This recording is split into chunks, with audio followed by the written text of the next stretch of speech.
All right, man. Cody, you're back. It's the world's healing a little bit. There's gonna be fans in the seats. Are you excited to get in there with the crowd? Yeah, I'm excited. I'm excited for the energy, just to hear everybody and be inside of a bigger arena.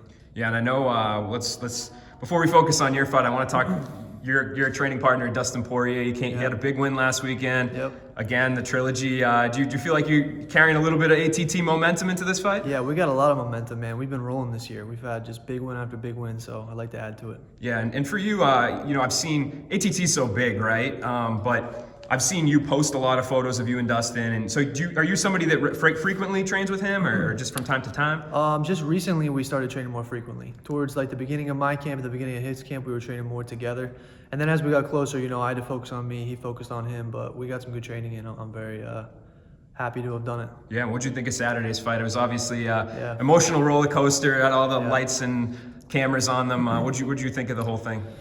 Yeah, it would have been nice to not see Conor break his leg like that, so we could have got a definitive finish. I feel that kind of gives him a little bit of an out and gives some people an out for what happened, but I feel, Dustin was going to win that fight. I mean, he was crushing him, and historically Conor only goes downhill as the rounds go on, so and Dustin only goes up.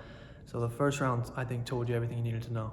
And how happy are you for him? Just as somebody, we see him, we talk to him in the media, but I feel like you probably know him as a person. And were you pretty happy to see him? Yeah, really good person, man. Yeah. He's been treated me really well. He's a great person. Everybody loves him, and so I was really, really happy to see him win, and I can't wait to see him win that belt finally. For sure, man. You got your fight coming up here on Friday. Talk to me. You're undefeated. You've looked, fairly unbeatable. Obviously, you're undefeated. But what do you think? What's the mindset coming into this fight? Just get the finish. I'm really focused on getting finishes and improving. My last fight, I made a lot of mistakes, and I'm looking to improve and show a better version of myself, and always get the finish. Yeah, and we talked about, I think, before your last fight, how you're kind of focused on you when you prepare for opponents, but that there's certain things you can kind of learn from your fights against different styles. What do you think Theodore brings? Is there anything different that you haven't seen? Like, he obviously trains with a good camp and everything, but does he? Sarah Longo. Okay. Yeah. So you don't know much about him. I don't know too much. I mean, he doesn't have too much out there about him, but I would assume he's gonna have some decent kicks, and that's whatever. I'm focused on me. Yeah. Do you think that plays well into your hand? Obviously, kicking against a wrestler. Go ahead and throw kicks. I'm gonna throw them back. Yeah, absolutely. And I guess Bellator does a great job of building fighters, building stars. Do you feel like after this, if you go out there and win, it's going to be time for you to kind of take that step up, fight some guys maybe that are multi-fight rostered like yourself? Yeah, I think we're heading in that direction.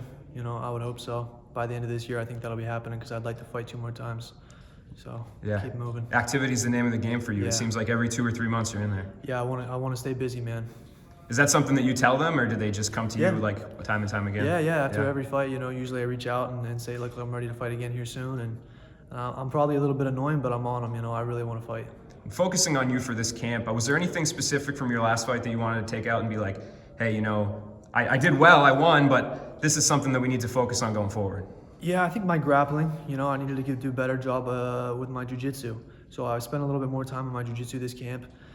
And just everything, switching stances, everything, the whole game, but mostly jiu-jitsu, passing guard, and finding more submissions. And I know you have a teammate on the card too, Johnny Eblin, correct? Yep. And I guess whose corner and who made the trip out here with you guys? Yeah, we actually have a few guys. We had Roman Feraldo and Saeed. Yep. Roman, I guess, is not fighting now. His wife hasn't given birth yet. Yep. But we have King Mo out here. We have Mike Brown out here, and then I have my Taekwondo coach from Pittsburgh, Philip Amaris. So we got a nice crew out here. Nice, man. Well, let's end it with this. I guess why should fans tune into your fight? What do you think they're going to see go down if they decide to tune into the prelims? They're going to see a finish. Awesome. They're going to see some hopefully some brutal elbows, some blood, and a finish. Cool. All right, man. Well, I appreciate the time, and good luck in the fight. Thank you.